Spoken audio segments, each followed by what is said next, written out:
Chapter 11. And it came to pass after the year was expired, at the time when kings go forth to battle, that David sent Joab and his servants with him, and all Israel. And they destroyed the children of Ammon, and besieged Rabbah. But David tarried still at Jerusalem. And it came to pass in an evening-tide that David arose from off his bed, and walked up on the roof of the king's house, and from the roof he saw a woman washing herself. And the woman was very beautiful to look upon. And David sent and inquired after the woman. And one said, Is not this Bathsheba, the daughter of Eliam, the wife of Uriah the Hittite? And David sent messengers, and took her. And she came in unto him, and he lay with her, for she was purified from her uncleanness, and she returned unto her house. And the woman conceived, and sent and told David, and said, I am with child. And David sent to Joab, saying, Send me Uriah the Hittite. And Joab sent Uriah to David. And when Uriah was come unto him, David demanded of him how Joab did, and how the people did, and how the war prospered. And David said to Uriah, Go down to thy house, and wash thy feet. And Uriah departed out of the king's house, and there followed him a mess of meat from the king. But Uriah slept at the door of the king's house with all the servants of his lord, and went not down to his house.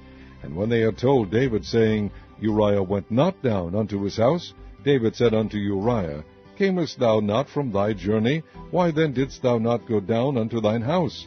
And Uriah said unto David, The ark, and Israel, and Judah abide in tents, and my lord Joab, and the servants of my lord, are encamped in the open fields. Shall I then go into mine house to eat and to drink, and to lie with my wife? As thou livest, and as thy soul liveth, I will not do this thing.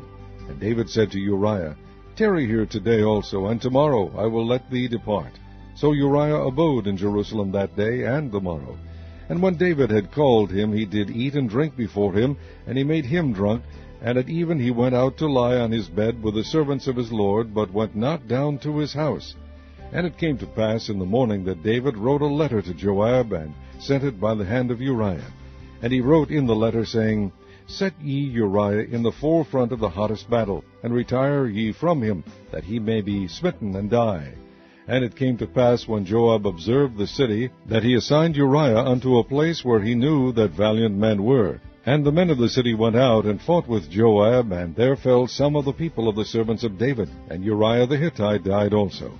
Then Joab sent and told David all the things concerning the war, and charged the messenger, saying, When thou hast made an end of telling the matters of the war unto the king, and if so be that the king's wrath arise, and he say unto thee, Wherefore approached ye so nigh unto the city when ye did fight? Knew ye not that they would shoot from the wall? Who smote Abimelech, the son of Jerubbaal? Did not a woman cast a piece of a millstone upon him from the wall, that he died in Thebez? Why went ye nigh the wall? Then say thou, Thy servant Uriah the Hittite is dead also. So the messenger went and came and shewed David all that Joab had sent him for. And the messenger said unto David, Surely the men prevailed against us, and came out unto us into the field, and we were upon them even unto the entering of the gate. And the shooters shot from off the wall upon thy servants, and some of the king's servants be dead, and thy servant Uriah the Hittite is dead also. Then David said unto the messenger, Thus shalt thou say unto Joab, Let not this thing displease thee, for the sword devoureth one as well as another. Make thy battle more strong against the city, and overthrow it, and encourage thou him. And when the wife of Uriah heard that Uriah her husband was dead, she mourned for her husband.